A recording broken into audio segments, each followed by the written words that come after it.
اپنے اپنے اسٹیٹس کے اکارڈنگ وہ مہر طے کر سکتے. اور یہ مہر کی کئی وجہ ہے. ایک وجہ ہے کہ مثال کے طور پہ اس لڑکی کے والدین نے اس کی پرورش کی, اسے گریجویٹ بنایا, تعلیم کے اوپر خرچہ کیا, تو مہر ملنے کے بعد اس عورت کی وہ اپنی جائیداد ہو جاتی ہے. وہ چاہے اپنے والدین کو دے, چاہے خود رکھے, یا اس کو کوئی بزنس میں لگا دے, کوئی تجارت میں لگا دے, اس کا حق ہے. تو مہر اس کی خود کی جائیداد ہے, وہ کچھ بھی کر سکتی ہے. اور مہر کا کوئی فکسڈ اماؤنٹ نہیں ہے, چھوٹا بھی ہو سکتا ہے, بڑا بھی ہو سکتا ہے. اور اس کے علاوہ یہ مہر اگر خدا نہ کرے, اللہ نہ کرے, اگر طلاق ہوتا ہے, ڈیورس ہوتا ہے, تو یہ مہر اس کے کام آ سکتا ہے.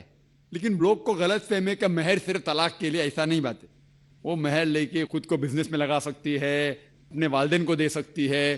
اور جہاں تک کہ اس کا خود کا سوال ہے, اسلام کے اندر جتنے فائنینشیل ایسپیکٹس ہے خرچہ اس کا, شادی کے پہلے ذمہ داری ہے اس کے والد کی اور اس کے بھائی کی, شادی کے بعد ذمہ داری اس کے شوہر کی اور اس کے بیٹے کی. آل فائنینشیل ایسپیکٹ, لاڈجنگ, بورڈنگ, کلودنگ, کھانا پینا, کپڑا, سب اس کو کمانے کی ضرورت نہیں. یہ حق ہے مرد کو دینے کا. تو financially she is more strong, she is very strong financially. جہاں تک کہ مالی حالات میں اسلام میں عورت کا درجہ بہت اونچا ہے. جہاں تک کہ بہن نے سوال پوچھا کہ طلاق ہونے کے ٹائم پہ اسے مینٹیننس کیوں نہیں ملتا, بہت اہم سوال ہے. پہلا ہم یہ جان لے کہ جب اللہ سبحانہ و تعالی خواتین کو اتنے حقوق دیے, حقوق دینے کے باوجود اللہ سبحانہ و تعالی عدل کرتے ہیں, جسٹ ہے. کیونکہ جب بھی طلاق ہوتا ہے, جب بھی طلاق ہوتا ہے, گھاٹے میں جاتا ہے مرد اسلام میں زیادہ. کیونکہ جب طلاق ہوتا ہے اسے اگر وہ مہر نہیں دیا ہوگا, دینا فرض ہو جاتا ہے. بھلے وہ مہر 50,000 ہو, 1 لاکھ ہو, 5 لاکھ ہو, 10 لاکھ ہو, وہ اسے طے کرنا چاہیے. جب مہر دیتا ہے تو عورت کا نقصان کچھ نہیں ہوتا. اور طلاق ہونے کے بعد آدمی بھی شادی کر سکتا ہے, عورت بھی شادی کر سکتی. جب طلاق ہو جاتا ہے اسے مہر تو مل جاتا ہے, جب نئی شادی کرتی ہے نیا مہر ملتا ہے.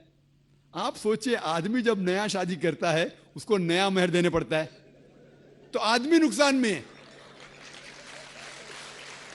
اگر آپ یہ کہیں گے کہ طلاق ہونے کے بعد آدمی مینٹیننس بھی عورت کو دے, تو ہم کہیں گے یہ اللہ سبحانہ و تعالی حق کے نہیں ہے, نعوذ باللہ. ایسا کر ہی نہیں سکتے, نہیں تو مجھے لیکچر دینے پڑیں گا آدمی کے حقوق اسلام میں. میں اکثر تقریر کرتا ہوں عورتوں کے حقوق. لیکن جو لوگ اسلام کی بنیادی بات کو نہیں سمجھتے انہیں یہ غلط فہمی ہے کہ عورت کا نقصان ہو رہا ہے. عورت کا نقصان نہیں ہو رہا ہے. اور عورت کو کچھ بھی اگر چیز کی ضرورت ہے, جیسے میں نے کہا, آدمی کا حق بنتا ہے کہ اسے دے. شادی کے پہلے اس کے والد اور اس کے بھائی, شادی کے بعد اس کے شوہر اور اس کے بیٹے. اور اگر یہ نہیں بھی دے تو معاشرے کا فرض ہے کہ عورت کو سنبھالے. معاشرہ نہیں کر سکتا ہے, اگر اسلامک حکومت ہے, حکومت کا فرض ہے کہ عورت کو سنبھالے, اس کی پرورش کرے. یہ اسلام میں. لیکن اگر آپ اس کے بعد کہیں گے طلاق ہونے کے بعد آدمی اسے ہر مہینہ اور 1,000 روپیہ دے, 5,000 روپیہ دے, تو یہ آدمی پہ ظلم ہوئے گا. لیکن جو مہر طے ہوتا ہے شادی کے پہلے نکاح میں, کیا مجھے چاہیے 5 لاکھ روپیہ, اسے وہ سنبھال سکتی ہے.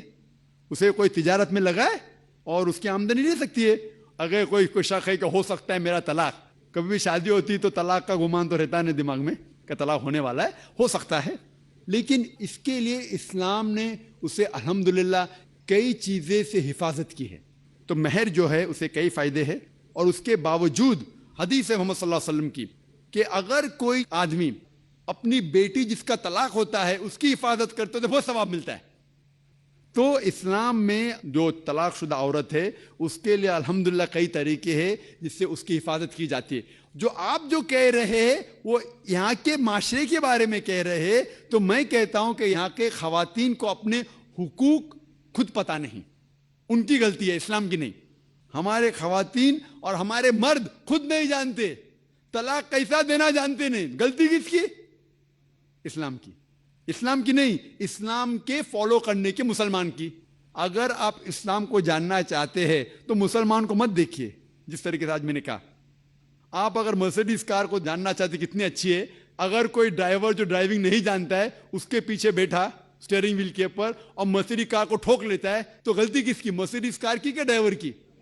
ڈرائیور کی, اسے مرسیڈیز کا چلانے آتا نہیں. تو اسی لیے اسلام کو اگر جاننا چاہیے تو آپ قرآن کو پڑھنا چاہیے اور صحیح حدیث کو. یہ افسوس کی بات ہے کہ کئی مسلمان خود نہیں جانتے قرآن اور حدیث میں کیا لکھا ہے, کس طریقے سے طلاق دینا چاہیے, کس طریقے سے برتاؤ کرنا چاہیے اپنی بیوی کے ساتھ. اسی لیے میں تقریر کر رہا ہوں تو لوگوں کو قرآن اور حدیث کے قریب لے کے آؤں. Hope that answers the question.